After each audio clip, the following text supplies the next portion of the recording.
It's been 13 years since an Augusta teen was found shot to death in the backseat of a car, and the search for his killer continues. 16-year-old Kyle Royal was killed just off Mike Paget Highway back in January of 2012.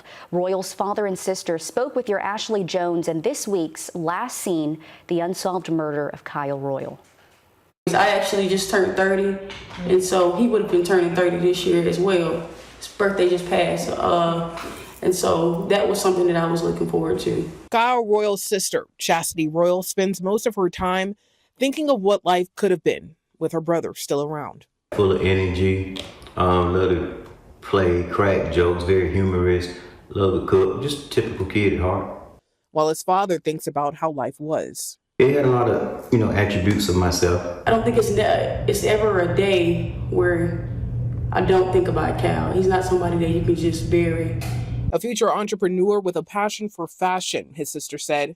Kyle was a student at the Academy of Richmond County and took up boxing lessons at the Augusta Boxing Club, a place where he'd spend much of his time until his life ended just miles away.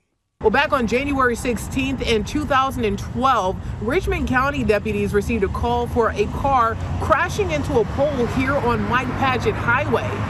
But when they got here, what they found was far worse. It was Kyle in the back seat of that car with a gunshot wound. Bullet casings from several different guns were found on the scene. Investigators say a fight inside of a club near the crash site led to a shootout in the club's parking lot. Kyle was in the back seat of a car speeding away from the gunfire when a bullet pierced through the car, hitting him in the back of the head. We always went to parties together.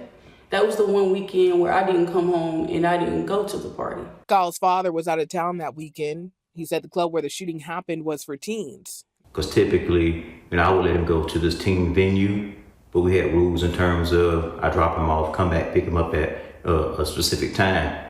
But this particular weekend, Kyle's mother told him he couldn't go out while his father was out of town. So he had kind of slipped out of the house. So she didn't even know that he wasn't there.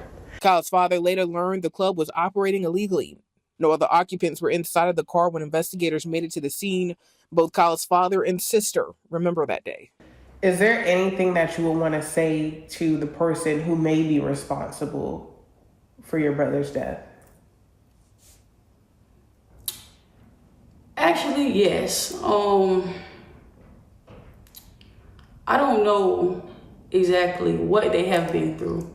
I know what I've been through, and I have a really forgiving heart. So actually, I've already forgiven them.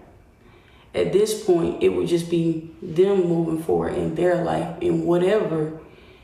If that's accepting accountability to turn themselves in and say something, or if that's just ensuring that they, they're on the right path and they never do this again, or if it's just coming to us and letting us know that, that they did it. In Augusta, I'm Ashley Jones on your side. Wow, that's powerful words from that sister, already having a forgiving heart. If you know anything that could help investigators, you're urged to contact the Richmond County Sheriff's Office. We have that number right here on your screen.